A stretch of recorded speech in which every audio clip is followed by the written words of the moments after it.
So we have all our kids in town and it's Sunday morning and I wanted to make waffles. And I don't know if you've ever traveled and had the hotel waffles. There's something special about those waffles. And one time I decided to look up the company. It's called Golden Malted, and they actually have an at-home kit. And so we bought it and we have had it for probably a year and we just absolutely love it.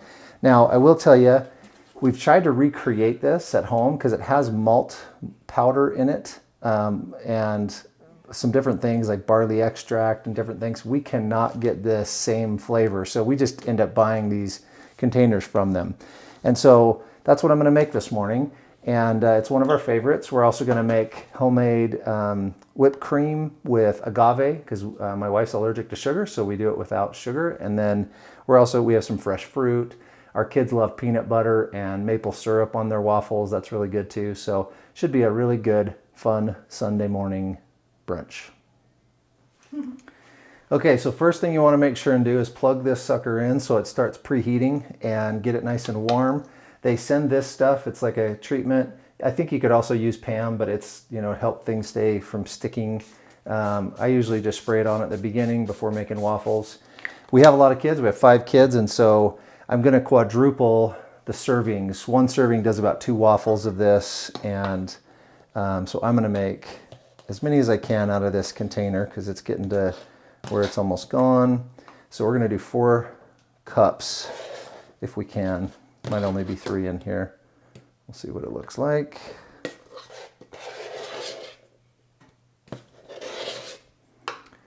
There's 3, let's see how much. 3 3/4, close to 4 cups. So we'll just go with that. We'll watch the consistency. So the ingredients are add this powder in for waffles, 1 egg for each serving. So we'll do 4 eggs, 5 ounces of water. So we'll do 20 ounces of water and then 2 tablespoons of melted butter. I've got 8 tablespoons of melted butter right here. So I'll pour this in and then start mixing that together. Whisks always get tangled up in everything else on in your drawer. They also send this little ladle for scooping. It's about the right size. I usually have to do it 1.5 of those, and then that's a little flip, little thing to pull it out. Comes with the little pack. This is not a commercial. We just like this stuff. So I need 20 ounces of water.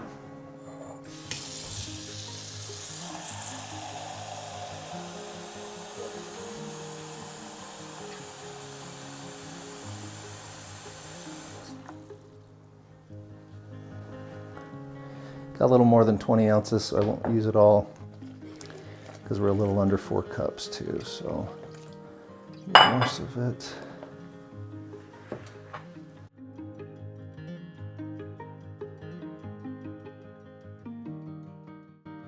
So nice smooth consistency for waffles. Doesn't have to be totally smooth. There can be some lumps in there. Now I'm going to add in 4 eggs. These came from our backyard chickens. The flavor of backyard chickens is just so strong. They're just much better. Probably more nutritious, I have no idea. I don't think we save any money by having backyard chickens. I think it costs us as much to feed the darn things as it does to buy eggs at the store, even with current egg prices. Feed prices have gone up and all that stuff too, so.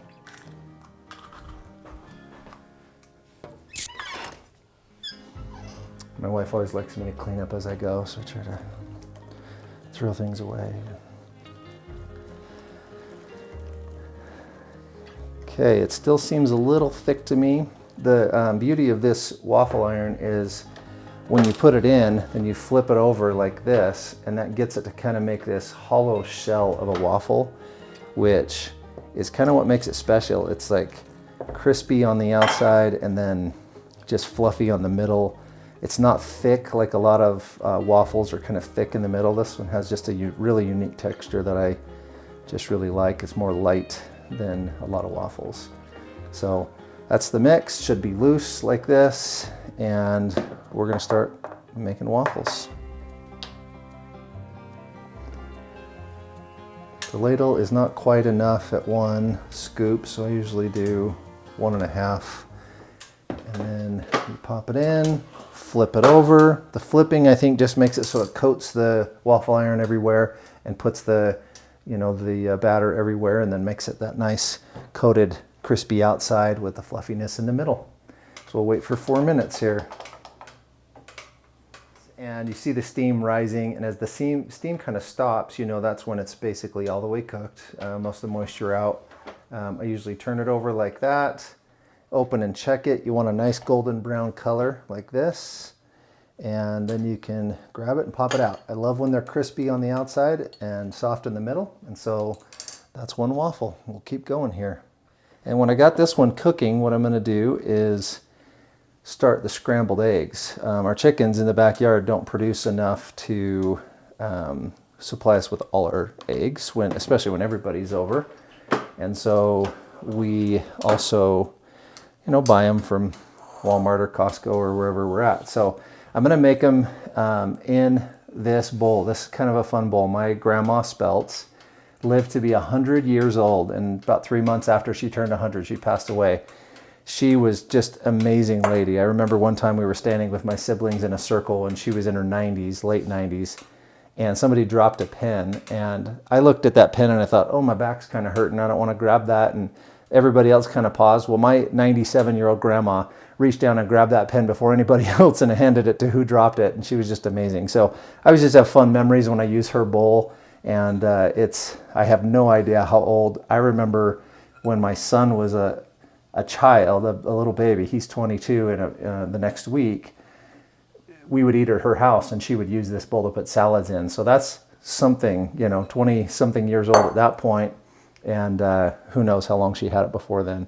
She lived just so long. She would say, "I've outlived all of my friends 3 times." She'd make new friends, and then they would pass away just because of her longevity. It was pretty amazing. So my wife had longevity as well from her family. A lot of grandmas that lived just a long, long time.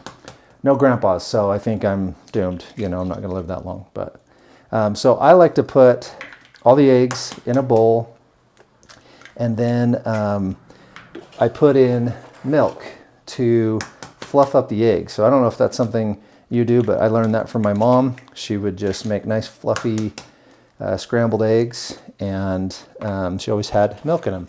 I also like salt and pepper, and that's about it on scrambled eggs. So we'll get these in, put some milk in there, mix it all up, and then we'll put it on a preheated pan and cook until they're just past runny.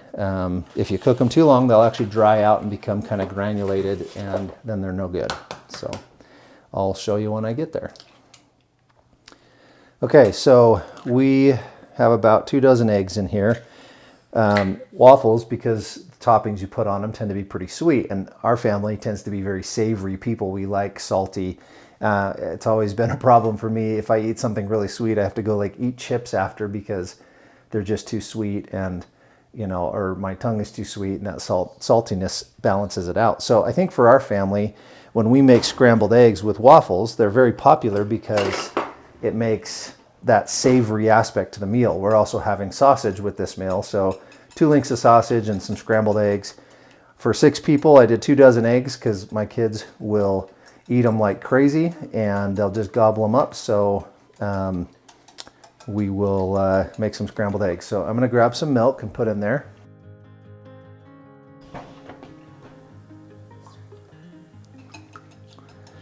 All right, we're going to mix this up with milk. That milk just adds a fluffiness to it when it cooks. It just makes them really good. And actually, I'm going to turn on the frying pan and get it preheated. I forgot that I actually have a frying pan on over here, and it's way hot, so turn that down.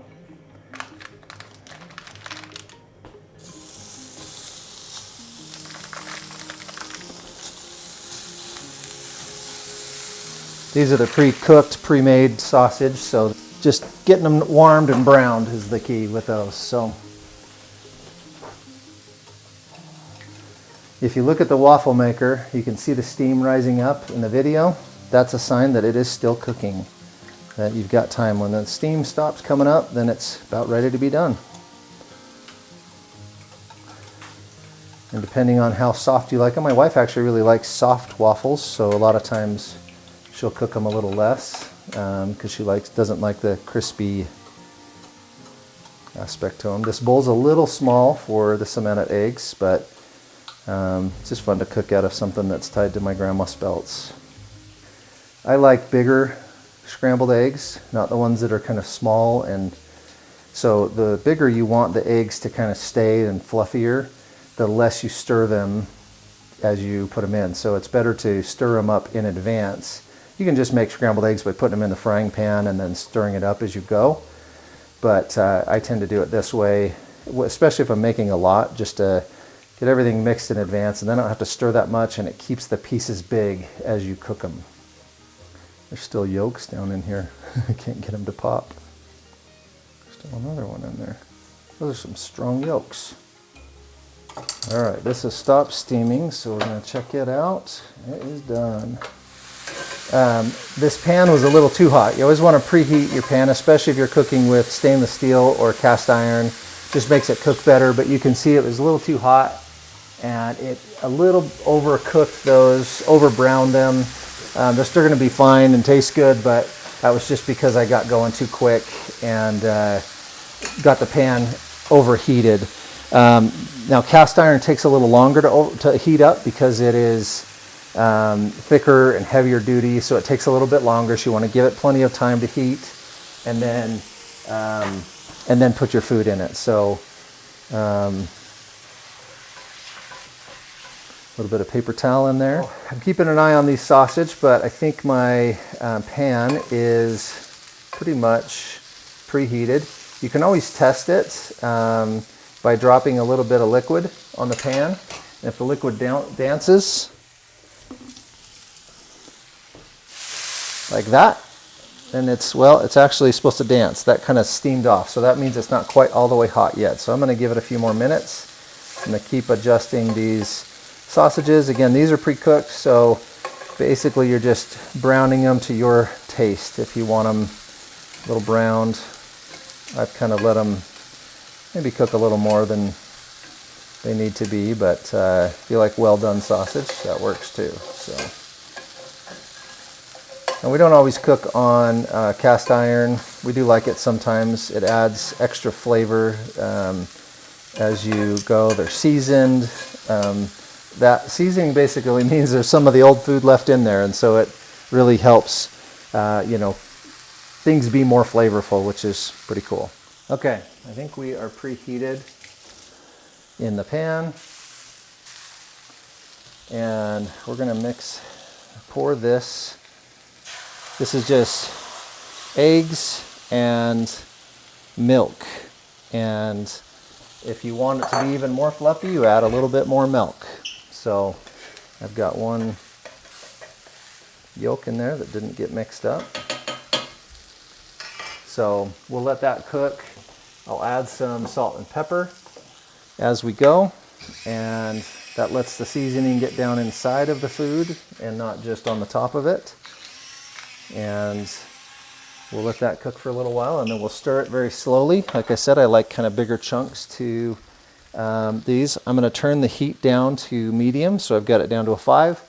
I cook on medium almost everything because you avoid burning things when you go to medium. This one's on a 3.5, almost 4, because it just keeps things at a better temperature. It's easier to manage, especially if you're cooking multiple things at once. Okay, breakfast is almost ready. So my pan, see that brownness on the eggs, that shows me that my pan was a little too hot. So I brought it down to a 4, because I don't want my eggs to brown like that.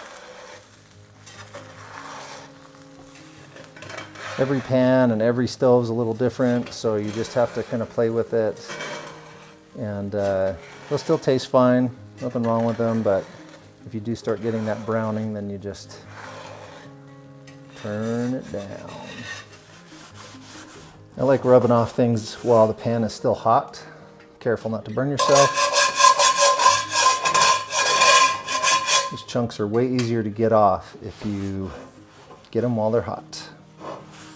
And then when you clean it later, it's much easier to clean. One thing to be careful with cast iron is the handles do get very hot because the whole thing heats up. And it's actually a benefit of cast iron too, because they cook evenly because the whole thing is hot. It spreads throughout the whole entire pan.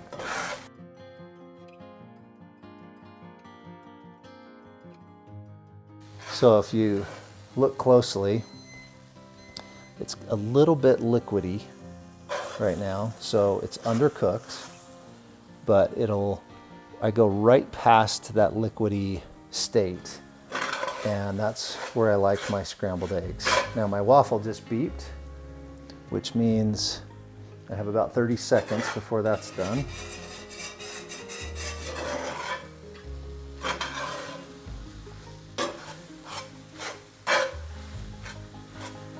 Getting really close on these eggs. It's funny, sometimes things just finish at the same time. You gotta just move quick in between them.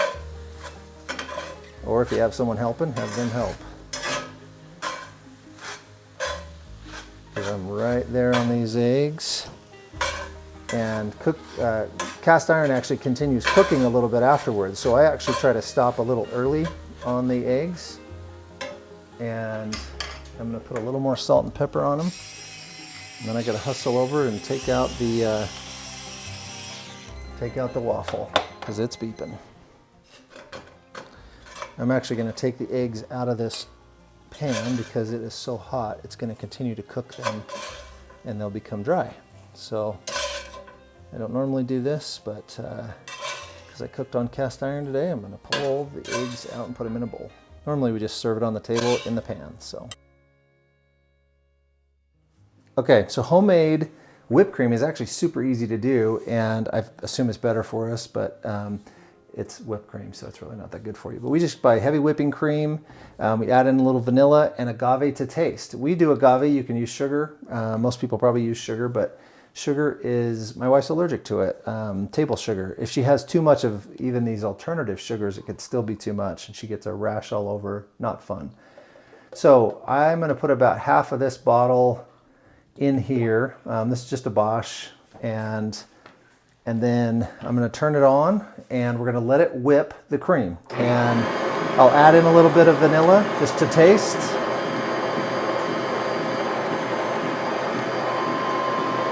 and then agave, which I'll test this as well a little later to make sure it tastes good, but it's got enough. It's usually more than that, so I might as well go after it.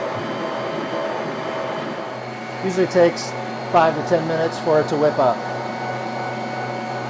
And you'll actually notice as it starts to get ready is that it starts to peak or to cap, and it has these little spikes that come up. It kind of holds its own form.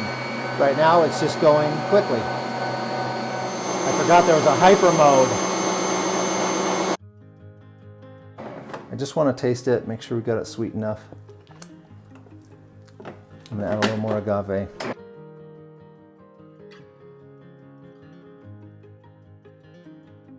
The faster it goes, the quicker this will be done, and you don't want to go too far because it'll actually turn it into butter.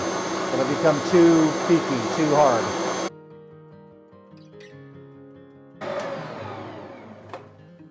Test it again. It's pretty good. You see how it peaks up on my finger like that? Makes a little peak. Make sure we're sweet enough. And I think we are. Just give it a little bit more.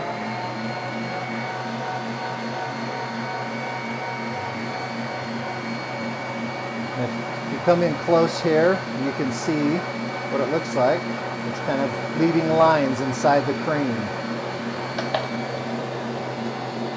Hard to see, but that's when you know you're done. All right, that's ready to serve. And we're gonna go, I forget, this thing's hard to get off, but we're gonna go old school style and just put this on the table and kids can scoop it out.